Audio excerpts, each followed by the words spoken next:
जी, मैं हूं नदीम सिद्दीकी, मेट्रो 7 पाकिस्तान के साथ। इस वक्त मौजूद हूं मैं अंजुम तहफ़्फ़ुज़ मुक़द्दस औराक़ के मरकज़ी दफ्तर में, जहाँ पर गुज़िश्ता 1986 से ये शहर के कराची के बल्कि पूरे पाकिस्तान के मुख्तलिफ़ इलाक़ों से, मुख्तलिफ़ हिस्सों से मुक़द्दस औराक़ जो बोसीदा हो जाया करते हैं, उनको वहाँ से उठाकर जमा करके और यहाँ पर इसको लाते हैं और यहाँ से लाने के बाद इसको समंदर में ठंडा किया करते हैं। तो इसी हवाले से यकीनन इस वक्त जो है 12 रबी अव्वल के हवाले से शहर कराची बल्कि दुनिया भर में जश्न ईद मिलादुन्नबी सल्लल्लाहु अलैहि वसल्लम का एहतमाम किया जा रहा है। तो इस वक्त हमारे साथ मौजूद है हाजी क़ासिम, जो कि अंजुम तहफ़्फ़ुज़ मुक़द्दस औराक़ के बानी हैं। इनसे मालूम करेंगे कि यकीनन 12 रबी अव्वल के हवाले से मुख्तलिफ़ मकामात पर तकारीब का इनकाद भी किया जा रहा है, झंडियाँ भी लगाई जा रही हैं, लंगर का भी एहतमाम किया जा रहा है और मिठाई और बहुत सारी चीज़ें हो रही हैं। तो यकीनन उसके मुक़द्दस औराक़ के हवाले से ख़ास तौर पे जो है वो लोग जो है उसको तहफ़्फ़ुज़ नहीं दे पाते। तो क्या कहेंगे उसके उन लोगों के? बैनर भी लगाए जाते हैं, पोस्टर भी लगाए जाते हैं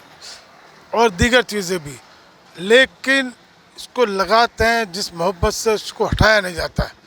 12 रबीउल अव्वल के बाद उनका फ़र्ज़ बनता है कि जिस मोहब्बत से वो बैनर लगाते हैं, नबी पाक सल्लल्लाहु अलैहि वसल्लम का नाम भी होता है, अल्लाह और रसूल के भी नाम होते हैं, तो उनको ये हटा दिया करे, क्योंकि इसकी बेहरमती और बेअदबी होती रहती है।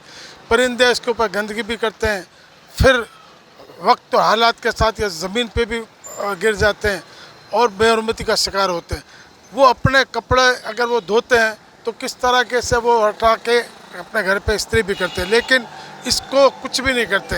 ये अदब का मकाम है, ऐसा ना करें कि इसकी बेहरमती और खुद ही जो इस अदब का मकाम ना करें तो क्या हासिल होगा। ये जो है ये इनकी मोहब्बत नहीं है। मोहब्बत तो ये है कि जिस अदब से हुर्मत से लगाए जाते हैं उसी से उसको हटा दिया जाए ताकि इसकी बेहरमती और बेअदबी ना हो। 1986 से हम ये काम कर रहे हैं, अब कुछ कम हो चुका है, लेकिन ये है कि प्लास्टिक के जो है पैने फ्लेक्स में ये बहुत कम बढ़। हम गुरु मंदिर से माल उठा के लाए हैं अपने औराक में। यहाँ जो है ना वहाँ पटवारी पे भी लोग फेंक के चले जाते हैं, हम वहाँ से उठा के लाए अपने मुक़द्दस औराक के यहाँ गोदाम में लेके आए। जो है ना लोग भी अच्छे नहीं करते हैं, जो ये मुक़द्दस औराक को है रास्ते पे पटवारियों पे छोड़ के चले जाते हैं। इस तरह नहीं करना चाहिए इन्हों को। उम्दा में पकाएं और जी भर के खाएं।